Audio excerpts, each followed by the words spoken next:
How my spirit communicates with my mind and my body. I can't afford to block that channel. And this is a big deal for me. Thank you. Thank you. You know, I'm just a puking drunk from down south. And we're going to talk about that. But I'd like to ask a question. Are there Al-Anon members here tonight? Anybody from Al-Anon? Thank you for coming. I am so honored by your presence. Thank you. And I mean that. My wife is speaking at this tri-state thing this weekend. Miss Linda is something else. And there's no way we could have the life we have if she didn't have a great Al-Anon program. So I'd like to honor you, and I mean that. I think it's great that you're here. And I always open my talks with a quote from your co-founder, Lois, who was asked one time what she did in the moment of silence before the Serenity Prayer. And she said, I invite God to the meeting. I've learned to treat God like he's a gentleman. Gentlemen don't go where they're not invited, and they don't stay where they're not made welcome. And so I'm going to take a few moments here shortly, and I'm going to invite him. And I'm going to ask, and it's not that I don't believe God's here. I do believe that. But I get a special gift when I stop and honor that presence. So if you haven't tried that, humor me, and let's see what happens.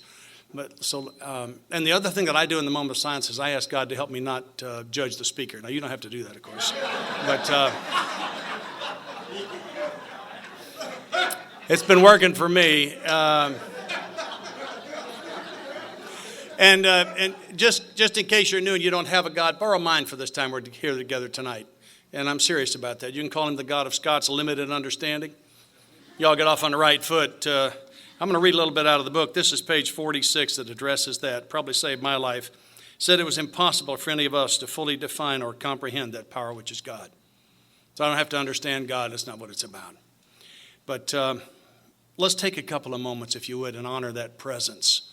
And ask for open hearts, and I'll just meet you back here.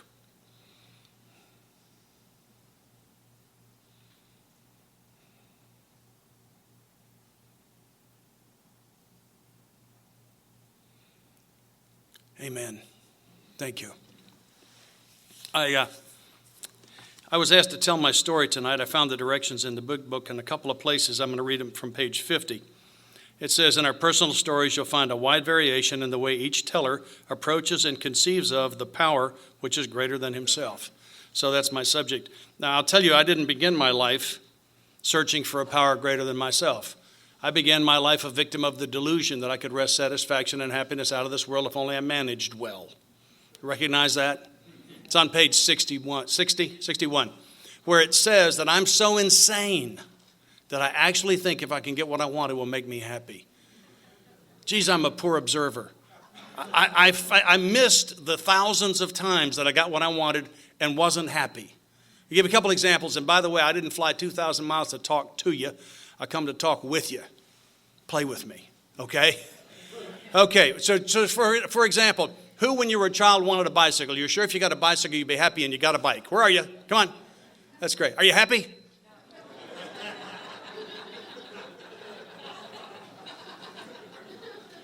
All right, let's try another one. What you guys wanted her, your girls wanted him. You were sure if you got him, you'd be happy, and you got him.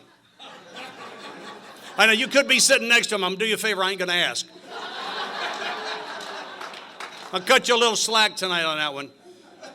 All right, who was sure if you could get rid of him or her? Yeah, okay. So, more than once. Yeah, okay. All right. No offense. I thank Bob very much for inviting me. I love him dearly. We have a real heart connect. I don't need to get on that. But anyway, I was just insane. And I think alcohol probably saved my life. I didn't start drinking until I was 18 years old. And the reason is I didn't know what it would do. I needed a drink way before then. The first time I'm sure I needed a drink was the morning I went to kindergarten the first day. Tell me a double black Jack on the rocks wouldn't have been perfect on that morning. I could have used one. But I didn't know. Anyway, I went off to college and went out with the fraternity boys, and they started drinking beer, so I started drinking beer. And somewhere between the first sip of the first one, and I think by the time I got to the bottom of the second beer, I got magic. And all the alcoholics in the room know what I'm talking about. Nobody else ever will. And play with me a little bit. When that second beer hit bottom, I got taller. Anybody else get taller? Let me see. Come on, who got taller? Yeah, and better looking? Oh, yeah, leave them up. Yeah, my pimples fell right off. I keep expecting to see on the Super Bowl commercials, Budweiser Light, cures acne. Cured mine. Of course, they didn't have light back then. Anyway, I got taller and better looking and became an expert on many subjects. You get smart, you find yourself just, everything was so clear. Yeah. And I could talk to the ladies. I'm a fantastic dancer. Dancers? Got a double over here on the dancer, you bet, yeah. But the biggest one was that suddenly, and I mean suddenly, it was like slamming a door. Suddenly, I was okay. Something inside me went, ah. And all of a sudden, my skin fit for the first time. All of a sudden, I was a member of the human race. Somehow, when I was a very small child, this predates my memory, I became convinced that there are things wrong with me that can't be fixed. And if y'all ever find out how defective I am, you won't let me hang out with you. And I became an actor way back then. My act was I pretended to be whoever I thought the people right in front of me right now wanted me to be, which means I'm a different guy to everybody. And the biggest fear in my life was that people from different parts of my life would be at the same place, same time. How am I going to act? Because I'm an act all the time. And when I get to you, I've been acting so long that I don't have the faintest notion who stands behind the last mask. I have no idea who I am. All I know for sure is that I'm defective. And if y'all find out who I am, you'll run me off. Because that's been my fear all of my life. And man, that second beer hit bottom, and all of a sudden we went from, I'm afraid these guys are going to see through my act and not ask me to join their fraternity. I'm afraid they're going to see through me and run me off. We went from that to, these turkeys are pretty lucky I'm here. If you don't recognize that, that's an entire psychic change. That is precisely what that is. And that's what alcohol did for me. Where Dr. Silkworth says in the doctor's opinion, that's what I have to get over alcoholism. Is because that's what it gave me. Alcohol was never my problem. I've been trying to explain that to some earth people recently, and they don't get it. Alcohol was never my problem. It was my answer. It was my answer. And that's why I fended off all the attacks on it, is because it was my answer. I zipped through a 4-year college and 5 years in 2 summer schools. Thank you, yeah. And joined the United States Air Force. They sent me to Valdosta, Georgia, where I speak the language, to Air Force pilot training. We flew for the last 6 months of that. We flew the T-38.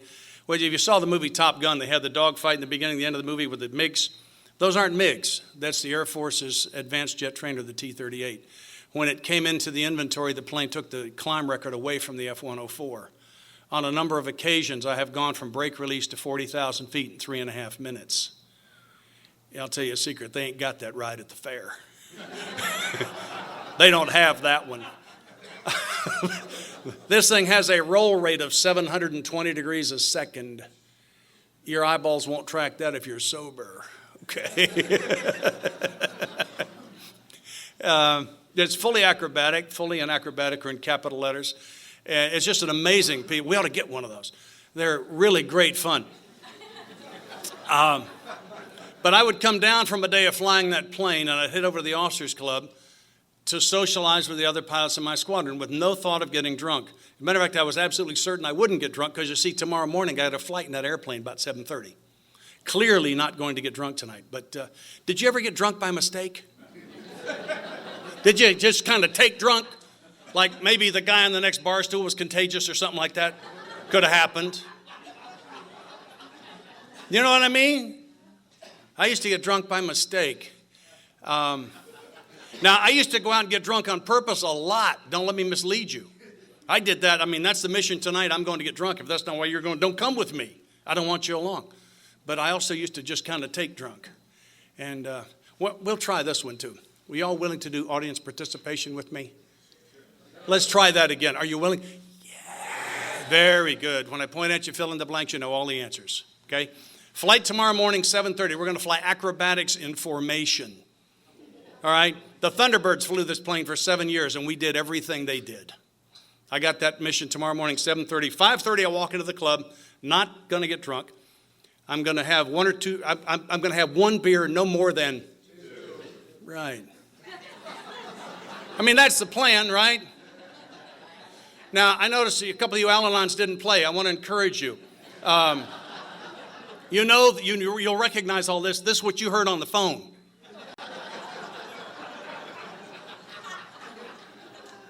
and you believed it again, that's why you have to come to Al-Anon.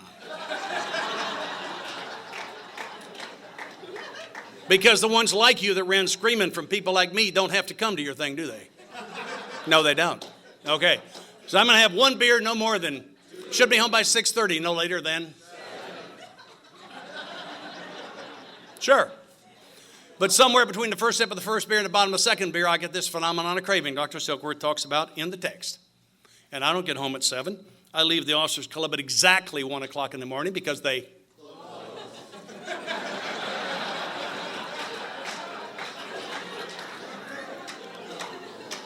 Bob, it's one of the biggest groups of pilots I've ever spoken to, I guess.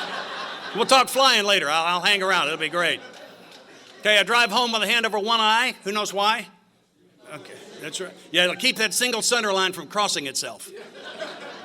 Yeah. And I get home, my first wife tears into me. There's a lot of information in that sentence if you play it back. And listen to that for a while and head into the bathroom for what a friend of mine calls his after drinking chores. Right. Let's see the hands of the pukers. Come on, where are you? All right. How about nose pukers? Ever come out your nose? Any nose pukers? Yeah. I'll tell you about nose pukers. Nose pukers are quit forever every time they puke out their nose. Did you ever notice that about them? Yeah? You bet. You bet. Every time. And meant it too. Meant it too. Yeah.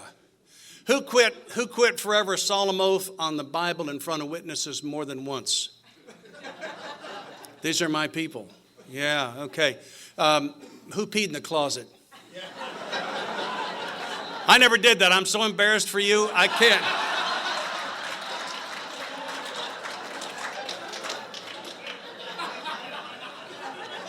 I think you ought to talk to your sponsor before you start admitting that kind of stuff in public. There's a difference between a podium talk and a fist step.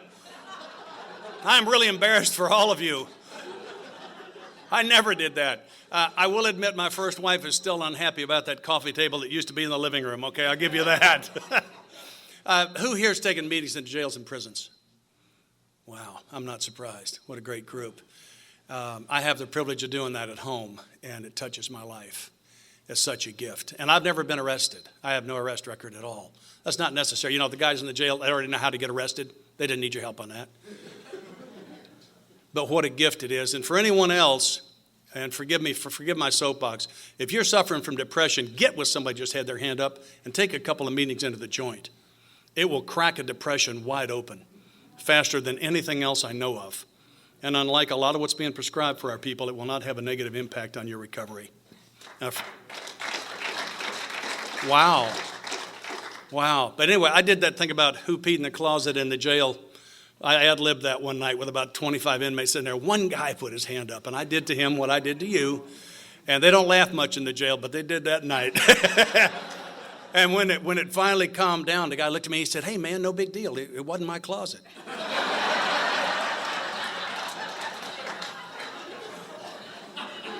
It's a perspective thing, So anyway, I'm in there in the bathroom, puking my guts out. And see, I thought the two greatest inventions of the 20th century were that half-moon shape of carpet they put around a commode for you to kneel on. That was invented by one of our guys, His knees were all torn up. He says, "We ought to put..." And that soft commode seat you could rest your head on, you kind of in between heaves, Our people are very creative. And so I'm in there, nose puking, quitting forever. And I call it the pre-AA prayer. Not in the literature as such, but we'll do it together, all right? The pre-AA prayer. I'll do the first line, you do the second. You ready? God, get me out of this. Blech. You left that out. It's alcoholic for amen. Isn't it? I thought it was. And this time I really mean it. And then I brush my teeth and go to bed. It's got to be 2:30, 3 o'clock in the morning. I get up at 6. And at 7:30, I'm in that plane I was telling you about. And we take off, and just after liftoff, I tuck under the leader's tail. And if I could stand up, if his afterburner was right here where this light is, my instructor would be screaming at me. We're nowhere near close enough to that. That'd be up about half. You stand up in your cockpit, you can almost touch his afterburner. And we're going over the top pulling 5 Gs. And I am dying. The eyelids are made out of sandpaper. got a tremor in the hands. I got a headache I can't believe. My throat and nasal passages are raw. You know why? I've selected 100% on the oxygen lever. It will not cure a hangover. I've talked to Sandy and Lyle and a bunch of our other pilots, and they'll tell you the same thing. It won't cure a hangover, and I'm dying. And the only thing that keeps me going is the sure and certain knowledge that I'll never feel this way in a plane again, because you see, last night I quit forever and I meant it with all my heart. Didn't you? Think about it. I just realized that about a year ago. Every time I quit forever, I meant it with all my heart. I actually meant it. I thought I was doing it over 2,000 times in my case. By 5:30 that afternoon, I'm not well, but I'm almost well. I was only 22. My body's resilient. I'll tell you one thing I know for sure is I'm not getting drunk tonight, but I do want to stop by the club and socialize with the other pilots of my squadron. I think I'll drop by and have one beer, no more than, I should be home by 6:30, no later than, but I leave the club at exactly 1 because and I drive home drunk and I listen to her and I puke my guts out and God get me out of this. Ah, very good. Somebody got the amen down front. Thank you. Ha! Does this sound familiar? Yeah. Over and over again. And I couldn't look into the past all the way to yesterday and say, weren't you dying of a hangover yesterday when we lit the afterburners? And every day last week and every day last month. And I was powerless over alcohol, and I was ignorant of the fact that I was powerless over alcohol. And that's a tough combination. I flew for 5 years. I resigned my commission. I have an honorable discharge. I used to sit in cockpits and say to other pilots, I can't even believe they pay us to do this. And I walked away. Alcoholism didn't take away my dreams. It took away any chance they had of coming true. And Alcoholics Anonymous gave them all back. That's been my experience with it. Got a job as a sales rep the summer of '84. My business partner realized I was in trouble, and he explained to me one afternoon that I was going to treatment right now or we were done. And boy, was a great salesman.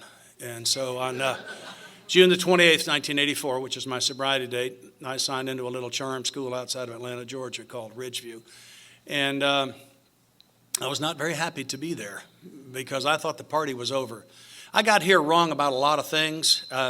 I can quote 5 different pages in the book that say this. I'm rather serious about the book, but I'm just going to do one quotation from page 42. It says, it meant I would have to throw several lifelong conceptions out of the window. We don't have time to midnight tonight for me to tell you of the lifelong conceptions I've had to throw out of the window. Some of what I know for sure is incorrect. That's how it was when I got here. I wonder how much more I got left that I'm sure of that's going to turn out to be incorrect. I've learned to have an open mind about these kinds of things. But it didn't occur to me I hadn't had any fun yet. I had it wrong.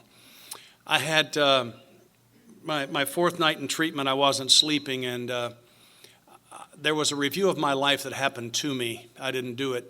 And I got to the place where I began to think about the single worst thing I'd ever done. I have one that stands alone.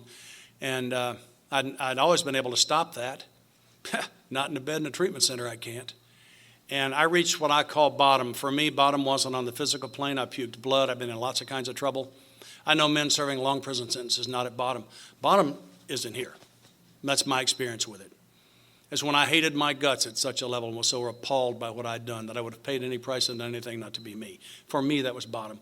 And at that point, this part of me screamed to a God I don't think I believed in, God, forgive me, real loud from in here. Didn't happen up here. And I'm lying on my back in a bed. What I'm about to tell you all happened in the next instant. Suddenly, there was this magnificent light shining just on me. With my eyes closed, I could see the room more clearly than I can see this one now. Something heavy flew up off. It was like a lead blanket was laying on me, flew up off of my body at a high rate of speed. I felt so light, I thought I was going to float off of the bed. And I knew in an instant that there was a God, that God had the power to forgive me and that I was forgiven. And I lay there in the Master's presence for a while. And I don't have time to talk about all of it. I've talked to others who've had similar experiences who agree when I say that what we call time doesn't exist in that presence. I can't explain that, but I can report it. And I lay there with him for a while, and then I slept some, and I woke up the next morning wanting to be one of his guys. And that was my first cornerstone. I want you to know that I do not believe that would have kept me sober to this day. This is page 12 in the text. But soon the sense of his presence had been blotted out by worldly clamors, mostly those within myself. That was just the beginning for me. A couple of weeks later, I walked into my counselor's office. He was an Al-Anon member. I'd like to salute you again. The man saved my life. And I walked through the door with a great attitude to help him work on my aftercare plan. If you're new and don't know why that's funny, please listen very closely. And I explained to him coming through the door that I wasn't taking antabuse, I wasn't going to halfway house, and they had a 20-day program. That's as long as I'm staying. I just did to lay out the parameters to help the man do his job. I was just being helpful. And he said, you've left out something you aren't going to do. And I said, what? He says, you aren't going to make it. I took that personally. And I responded by saying, why'd you say that? Boy, is that ever not a quote. And he responded with a question that saved my life. He said, if you already know how to run a program to keep yourself sober, how is it you happen to be a patient here? And I responded by very cleverly saying, and nothing came out, and I never had the experience. I mean, you always had an answer, didn't you? I know you had to make some up, but didn't you have an answer? I could always say, I can't answer this. And I spent the rest of the day, and I couldn't answer. And about 9 o'clock at night, I'm walking back to my cabin, and the answer went like this. I swear to you, it showed up here. This part knew the answer before this part did. And the answer was and is, I don't know how to run a program to keep myself sober. And if I'm going to be one of the very few that make it, I'm going to have to do it all. This is not cafeteria lunch for me. I can't take what I want and leave the rest. For I must win now. I've got to win this time. I cannot afford to not win this time. I've watched too many die. I've watched too many go back to prison. I must win this time, and I do not care what the price is. Actually, I do care very much what the price is, but it doesn't matter what the price is because I'm going to pay it. I do not care. I have got to win now. I could quit forever on my own, which, as you well know, is somewhere between 20 minutes and about 8 weeks. The earth people are very confused about this forever thing. You wouldn't believe how long they think it is. And I've been hearing them around here say one day at a time for over 20 years, but I'll tell you, under their breath, they're saying something else. Let me give you the rest of that. What they're really saying is one day at a time in a row. That's what they really mean, one day at a time in a row with no breaks in it. I could quit, but I couldn't get unthirsty. This is the peace I could not find on my own. And I would go for weeks and sometimes a month without thinking about a drink. But something's going to happen where I'm going to get thirsty again. I'm going to find her. I'm going to get promoted at work. I'm going to win big on a card game. The Redskins are going to play the Cowboys on Monday night. Something's going to happen where I'm going to wind up thirsty again. So if I'm going to do one day at a time in a row, from now on, they're going to have to render me unthirsty. This is the peace I could not find on my own. And I love the way the lady read how it works tonight because I want to quote as she did accurately what for me is the most powerful promise in our book. It says 12, having had a spiritual awakening as the result of these steps. That's what it says the. It doesn't say a. It says the. It means one. It is my experience that spiritually awakened people do not drink beverage alcohol, and they don't ever get thirsty, ever. I sponsored 2 men who have had teenage sons killed in recovery. They suffered. They never got thirsty. My own daughter fired a pistol into her mouth, and this story has a happy ending. I found her hours later. We went to the hospital. They told us for the first 4 days they couldn't save her. 4 days is a long time, folks. It's a clean-cut miracle that I didn't commit murder that night or the next day. Easy. And my daughter's great. She sends you love. That's not possible either. She's lost an eye. That's all. That's not possible. Power of prayer. For those of you who are new and may not know who you are, I'd like to tell you. I want to tell you what you did. You can pretend to care. You cannot pretend to show up. And what you did was you showed up. You put I didn't leave that hospital 60 days. I went home and got clothes that day or the next day, and then I camped in the hospital in her room for 60 days. And you were there 24 hours a day, 7 days a week. Somebody put together a schedule. There was not a time in the next 60 days there wasn't a member of my home group at least as close to me as I am to George right here. 60 days, 24 hours a day, you were there. And it was not to keep me from drinking. They never talked about it. It's so that one of my people would be there to hold me at 3 in the morning if I needed to cry. One of my people would be there. I learned from the Al-Anons, we trust the actions, not the words. I know who you are. I saw what you did. I'm a word merchant myself. The words don't do much for me. I saw what you did. I had learned to cry. A member of my home group, a guy, taught me to cry. I couldn't do it when I got here, and I knew I needed to learn. And there may be people disrespecting me now because I'm a man that cries. I'm good with it. I hope you like me. But I'll tell you a secret. I'm okay if you don't. And that's big for me because I didn't have that peace when I got here. I do hope you like me, and I am okay if you don't. That's an amazing, I'm a very masculine man, and I cry. I'm in touch with my emotion. I would warn you guys, by the way, if you learn to cry and start crying in appropriate places at appropriate times, you're going to attract a lot of very healthy women. I need to warn you about that. I should warn them, Wayne. They deserve to be warned. And one of my great joys today is teaching people to cry. And I've got a handout. I typed it up. Tony taught me. I brought it with me. You want one of the... And I'm surprised about 40% of the people that take those are women. I was amazed how many women couldn't cry. Anyway, my daughter's doing great. She sends you love. My life is just spectacular. I want to tell you a story on Miss Linda. This one has nothing to do with recovery. I'm just going for a cheap laugh. I'm going to get it too. I was sitting watching the U.S. Open golf tournament last year. Miss Linda was spending time with her husband. Got it? We do that with the sound off because she does the color, and it's great to listen to. There was an Oriental fellow, Japanese, I believe, and he was in contention. He's maybe a stroke off the lead or something. He hits this really bad shot, and they come in close on his face. You can just see he's in anguish. Miss Linda says, "Oh, I hope he doesn't commit karaoke."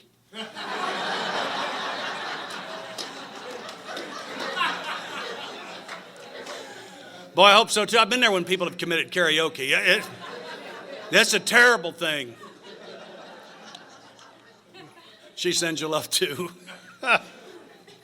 They had slogans on the wall. One of them said, "Let go and let God." I wonder how they do that. I found out later that you do what you think he'd have you do, and you stay in today. Today's the magic word.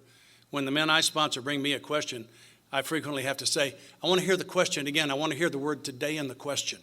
And then you and I will explore answers that contain the word today. And let's stop trying to fix the rest of your life. It's not our job. One day at a time, the day's got to be today. Got to be here. It's an important thing. Use the word today as much as you can, your thoughts, your speech, and in your prayers. That's what I ask the men that I sponsor to do. Another one of the slogans up there said one day at a time.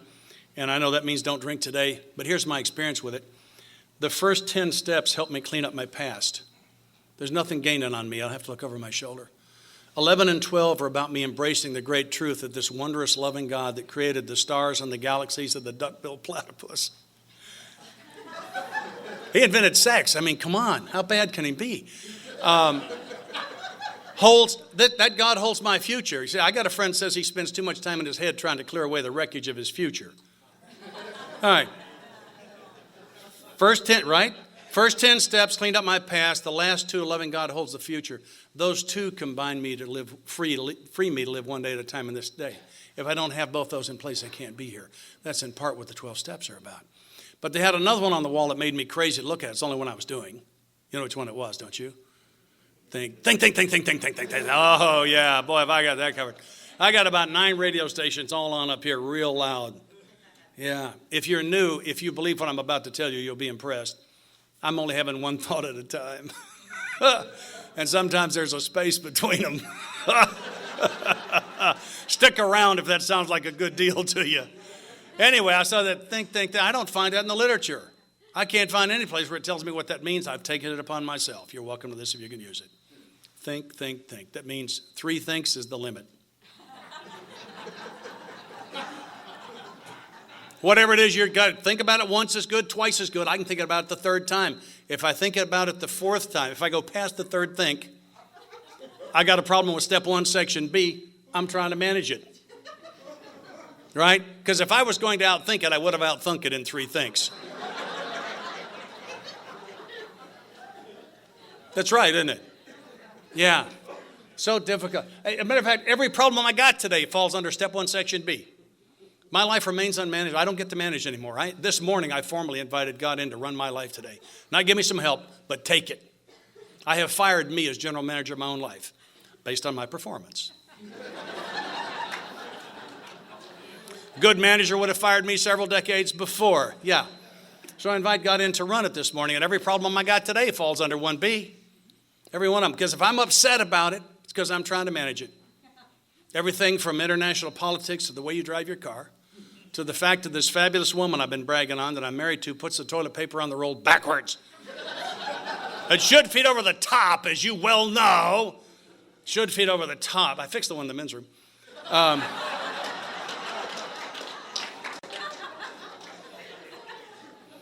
She puts it on the other way. She says, because we have a cat, but I've been watching that cat for almost 9 years, and he doesn't use it. I've never seen him use it.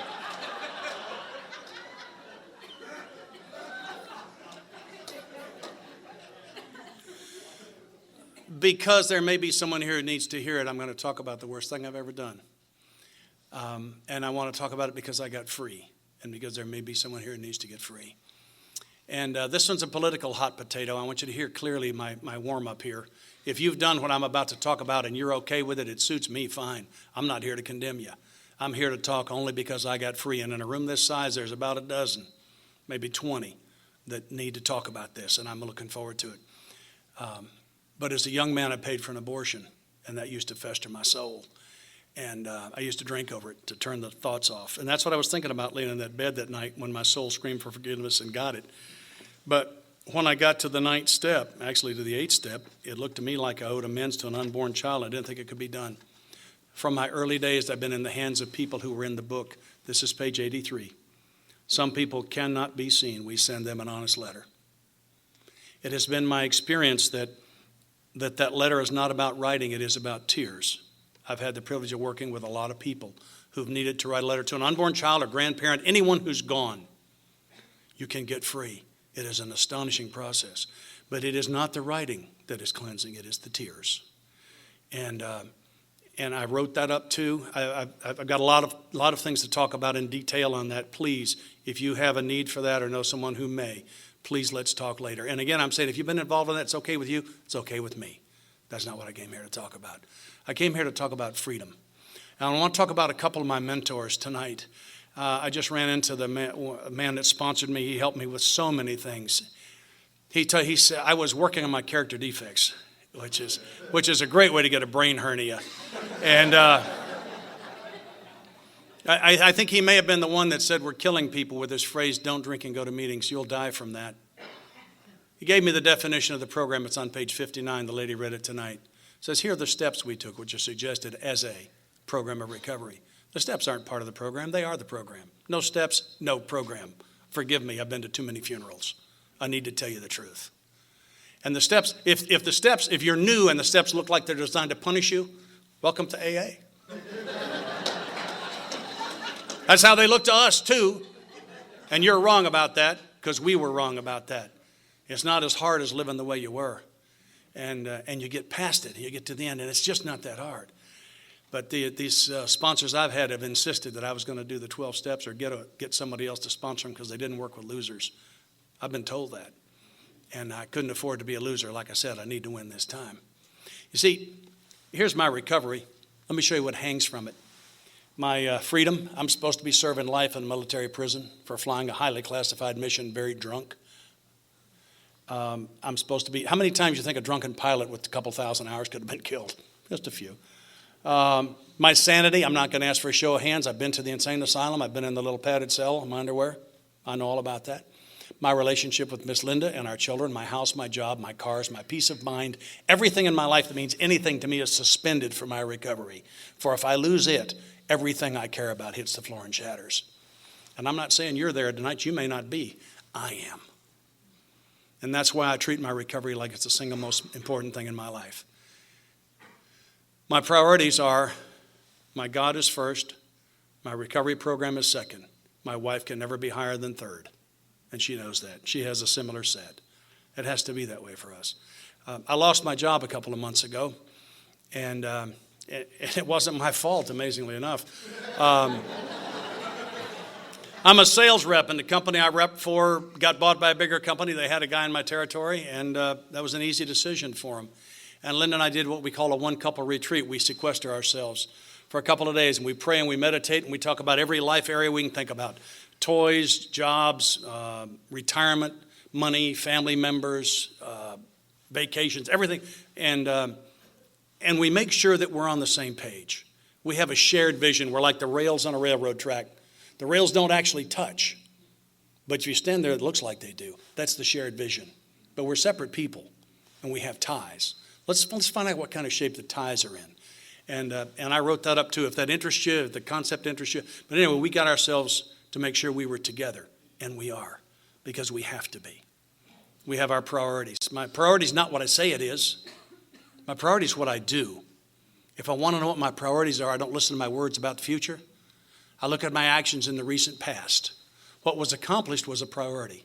What was not accomplished was not a priority, and anything I'm saying to the contrary is a lie that I'm telling me. And I didn't like that the day I first heard it. And I think that's why the evening half, the 11th step, is so important, is so that I can see what my priorities actually are. What did you do? That's what your priorities were. This thing is not about what I know. It's about what I do. I have personally not yet seen anyone in and out of the program. I haven't seen it yet. In and out of the fellowship, I see almost every day. I have personally not, in my time here, seen anyone actually do the steps out of this book. Now, do the steps, take the steps, work the steps. I don't care what the action verb is. It's not learn the steps, interpret the steps, understand the, no. I haven't seen anybody actually do the work in this book while being coached by a sponsor who has already done the work from this book and stay active carrying our message and drink again. Has anyone here seen that? Y'all been raising your hands all night. Not a hand up right now. I would say that we as a group stand by the first line in chapter 5. Rarely have we seen a person fail who's thoroughly followed our path. Forward to the third edition, Roman numeral 22 says our path is the 12 steps. I believe that's true. It's my experience that the people that do the deal get the deal. Don't drink and go to meetings will kill you. You'll die from that. Forgive me. We just lost one.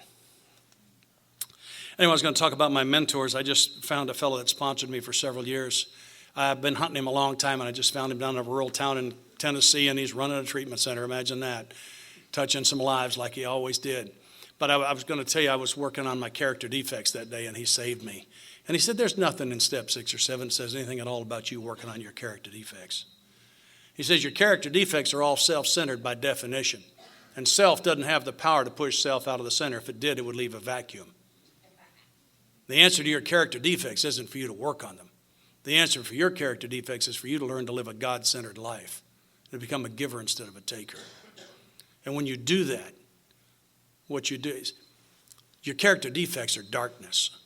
What you do is you don't focus on the darkness, you invite the light in. When the light comes in, the darkness flees because the darkness can't live in the light. I don't work on my character defects. I've got 3 that I call today my spiritual barometers. And they are swearing, lying, improvements really upon the truth, actually. And my attitude toward those of you who possibly got your driver's licenses out of Cracker Jacks boxes. And if one of those gets out of whack, if I'll look, they're all 3 out. And I don't stop me from swearing. I don't have the power. And I can't stop me from lying either. But when I see that one of those things is out, instead of beating myself up, which, by the way, is never the next right thing, what I do is I inventory my spiritual program over the last few days.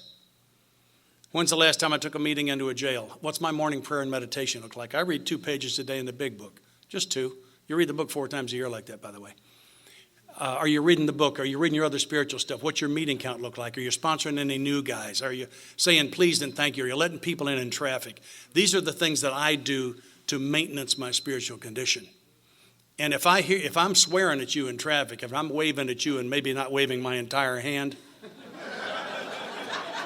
they do that here too? Yeah, I haven't done it in a long time, but I have gotten angry in traffic. If I'm doing that, I don't try to stop me. What I do is I go back and do the things you've taught me. I take a meeting into the jail. I spend more time in meditation. And 2 days later, you can cut me off in traffic and almost hit me. And I will smile at you from the depths of my soul and say, Father, go with that one. I'm sure grateful that I saw that coming and was able to hit my brake, and it wasn't in an accident today. Bless that child. They probably need some help today. And I cannot change me. I hear people say, I need to change me. If I could have changed me, we'd have probably never met. What I can change is my actions today, and therein lies tremendous power. But I don't change me. I don't have the power. I don't have the power. And what I do is I invite the light back in. And the darkness flees. That's a gift from my sponsor, Mike. One of my mentors died last month. He was from Denver. His name was Don. I have his widow's permission to say his last name was Pritz. And I want to share with you a couple of the lessons I got from him.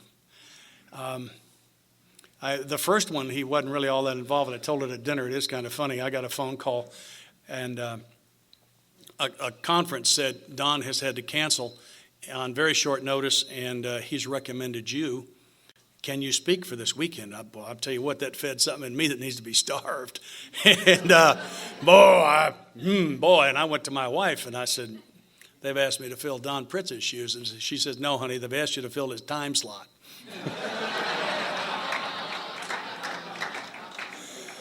My ego knows no bounds. And I asked him one time, I'll be 62 next month. He's considerably older than I. And a couple of years ago, I said, Don, what do you want to be when you grow up? He said, I know some grown-ups, and I don't want what they have. Can't you hear him saying that? But the one I want to share with you, we spent Thanksgiving with him. Everybody knew he was terminal. And I was sitting there with him, and he's been my mentor for a long time. And I was finally able to ask him the question that had been tearing my guts out.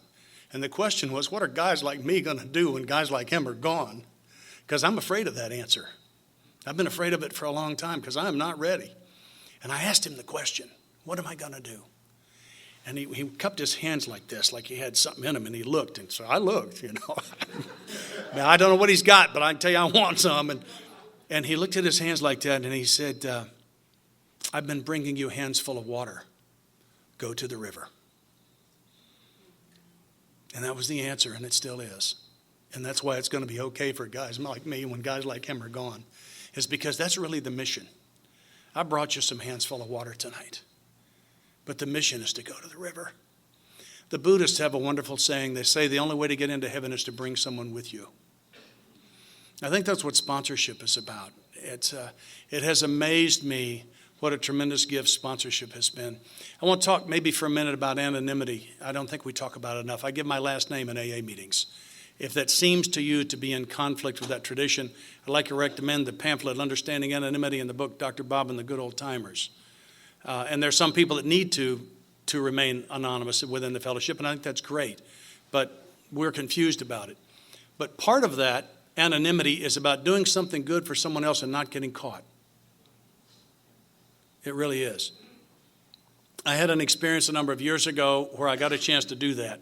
And I'm into the applause. I mean, I'm going to tell you if I do something good. You need to know. And, well, that applause sure wasn't very long.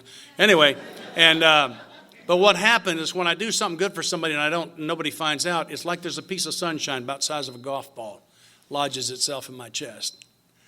And I can think about what I did any time of the day or night, and this thing will glow and send light through my whole body. And I see people nod and know what I'm talking about. And I did something like that. And I didn't tell a soul for about 6 months. And then I told, and when I did, that piece of sunshine got out. And so I'm going to tell you because there's another lesson for me on the other end of that. I'm a sales rep, and I did a full day's work in a half a day. It was one of those things that just clicked. Got my fishing gear in the back of the car. I'm at a state park. I fishing. The family's having a picnic. About a 7-year-old boy locks on my side. And I'm showing him, and he's catching fish, and the kid's nuts. I meet the family, and we don't live too far from each other. And he has no fishermen in the family. And so I took him a couple of short trips to make sure he was really hooked on it. We have a national scenic river about an hour west of Nashville. It's a magnificent place. And I put him in the front of a canoe when he was about 8 years old, and I took the back. And we floated 5 miles of river. We caught over 100 fish that day. He caught a 4-pound smallmouth bass. He got my fish. Anyway, about a mile from the takeout, the walls are kind of straight and there's no way to get out. And all of a sudden the sky blackens and we are fixing to get it. And we come down a little chute and there's an eddy, and canoeists call it eddy out, just sort of parallel park up under some trees over on one side. And I'm in the back of the canoe just about to give God a little piece of my mind. Have you not noticed St. Scott down here and the little boy, and I took him and he caught my fish? Just about to give God one of those. And this beautiful little boy looks over his shoulder at me and he says, is it okay to fish here? And that's my lesson, because I forget that one. When the skies in my life darken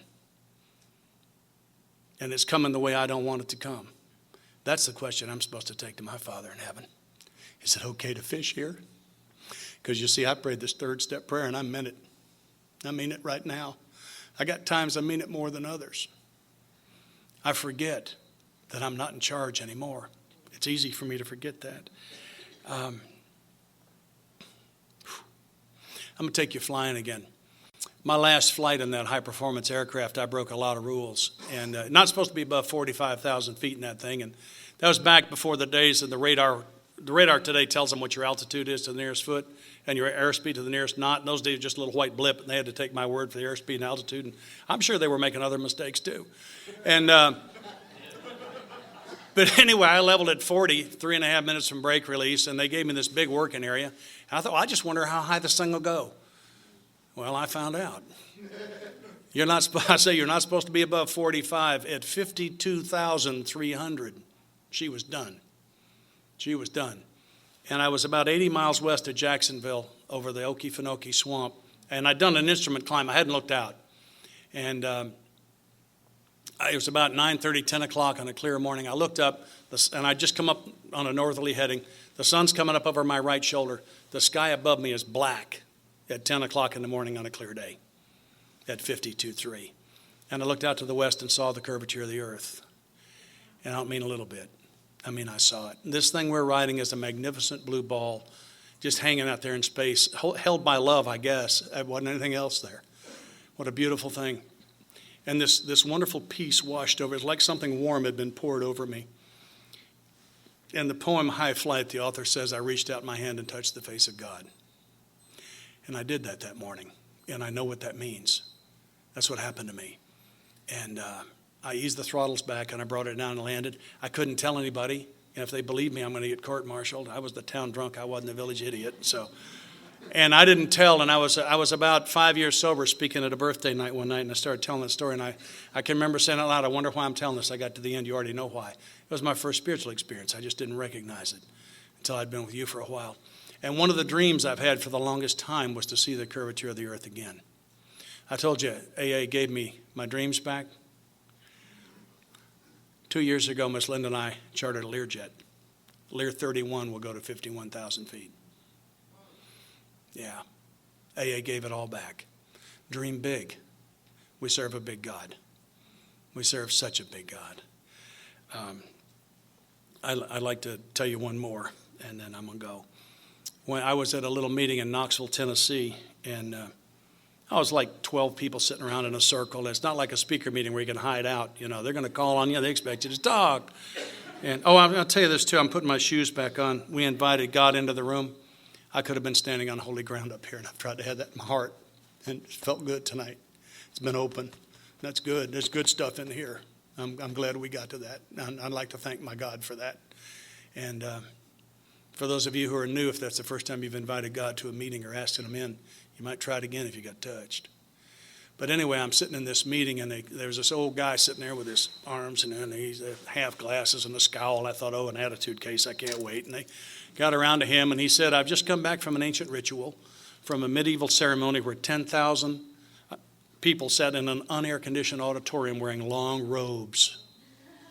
I figured it out. Graduation, University of Tennessee. I worked it out all by myself. It's commencement. This guy's a professor there.